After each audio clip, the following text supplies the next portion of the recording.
Court is on the record in the City of Pontiac versus David Wooding, case number 25 CRB 391. On December 3rd, 2025, a complaint was filed with this court against Mr. Wooding.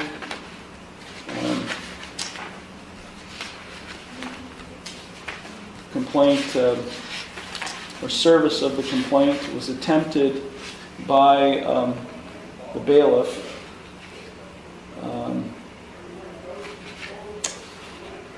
Apparently it was unsuccessful. The notes indicate on December 15th, Mr. Wooding called the clerk's office indicating he was aware of the December 16th, 2025 arraignment scheduled in this case and would be here. All right, pause right here. This is already messy. The court believes the defendant knew about his arraignment, didn't show up, and got a warrant. Yet he's casually appearing in a totally different case today. That kind of contradiction instantly puts credibility on thin ice. How do you forget one court date but show up for another? He never appeared. As a result, a warrant was issued for his arrest as a result of a verified motion filed by the law director's office. Mr. Wooding was just here on an eviction case, and he appeared on that case, and so since he is here, we're going to handle this case at this time. Mr. Wooding is present without counsel. Mr. Wooding, I'm going to read you your rights, so please pay attention to the rights I'm about to read to you. You do have a right to be informed of and to understand the nature and the elements of the charge filed against you. You also have a right to know the potential penalties that could be imposed.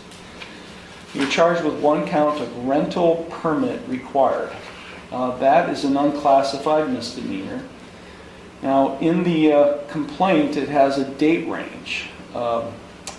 You'll see from March 25th of 2024 through December 3rd of 2025, involving property at 316 East Main Road in Pontiac.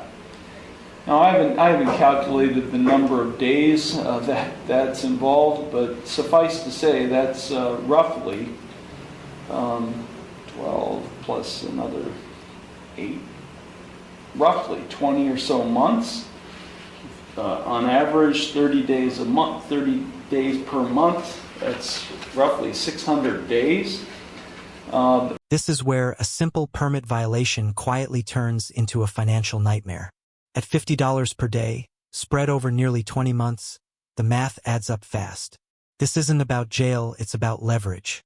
Fines like this are designed to force compliance, not sympathy. The reason that's important because you do face, if convicted of this offense, a fine of up to $50 per day of any violation. So, do you understand the maximum potential penalties you could face if convicted? You'll have to speak, sir. Yes. Yes. Sorry. Okay.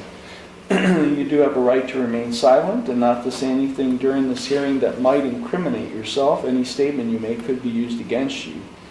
You also have a right to a trial to the court. That would be a trial to the judge.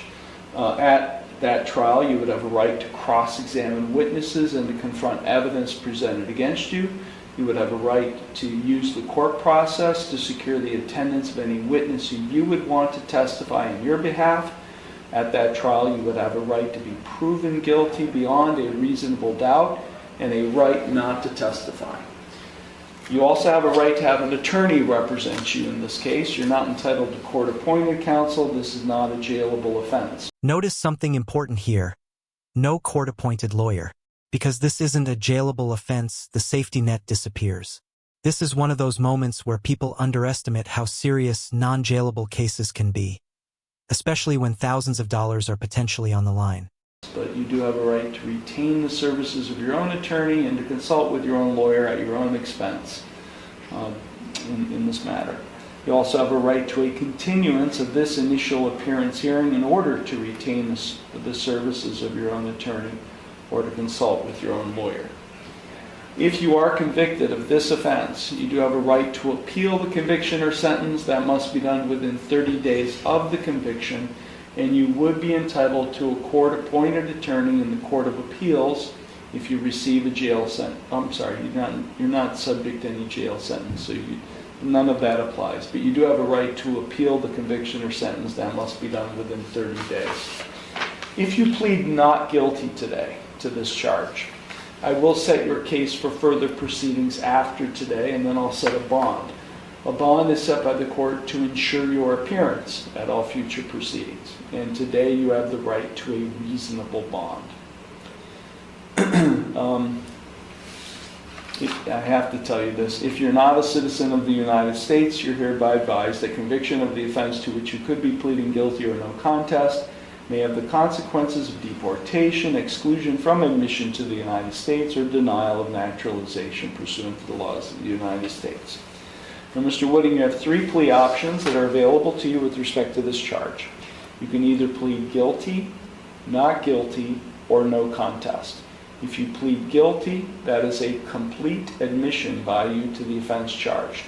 If you plead guilty, the court will find you guilty, and then I will impose sentence. The second option is you can plead not guilty. If you plead not guilty, that is a denial by you to the offense charged, and as I said earlier, if you plead not guilty, I'll set your case for further proceedings after today, and then I'll set a bond. The third option is you can plead no contest. If you plead no contest, that is not an admission of your guilt, but it is an admission by you of the truth of the facts alleged in the complaint filed against you. And here's the strategic crossroads. A no contest plea sounds harmless, but it still equals a guilty finding without a trial. The upside? Can't be used against him later. The downside? The court doesn't need to hear a single witness. Would you roll those dice without a lawyer? Under a plea of no contest, this court will find you guilty, and I will impose sentence without any evidence being presented against you. However, the plea of no contest cannot be used against you in any later civil or criminal proceedings. So, Mr. Wooding, do you have any questions regarding the rights or plea options I've just explained? You said I could get a continuance for this? Yeah. You could if in order to retain an attorney to represent you or to consult with a lawyer. Yes, because I don't remember getting anything on my door or calling the court on, was it December? Yeah, so the bailiff on December 15th wrote the note that he called you. Because apparently, did you have a difficulty serving him or something? I don't think I was able to make it out to his address. Geneva. I was serving around here that day. But somebody called. Did he call here? I believe when I got back to the office, I was told he called. And he called. Was aware of it somehow. Yes. And spoke with the clerk's office, was aware of the hearing, and that he will be here. So, I'm lifting the warrant block. So what you're here, I'm lifting that. So this is actually a rare moment of grace from the court. The warrant is lifted, the block is removed, and the judge resets the tone. That tells you something. This judge is focused more on resolution than punishment, but that patience has limits.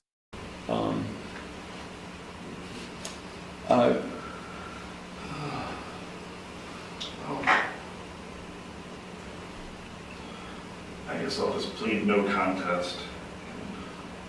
You'd like to plead no contest? Okay. You understand by pleading no contest that you'd be waiving all of the trial rights I just explained to you. That's correct. You'd also be waiving your right to an attorney. Is that what you wish to do? That's correct. Okay. No contest pleas are unique. Before I can accept it, the law requires me to obtain an explanation of the circumstances. When the law director or prosecutor filed this charge, he submitted a bond recommendation, which is consistent with the complaint, but it alleges that on or between March 25th, 2024 and December 3rd, 2025, the defendant failed to obtain a rental permit for a rental unit at 316 East Main Road in the city of Conneaut. Is there any objection to that explanation? No. Okay. The court does accept the explanation explanation of circumstances. I do find the defendant's plea of no contest to this charge to be knowing, voluntary, and intelligent. The court will accept the no contest plea, and I will therefore find him guilty of this offense. Mr. Wooding, have you been in contact with the City of Conneaut to resolve this issue yet? I have not. Okay, so here's what I'm going to do. I'm going to defer sentencing today.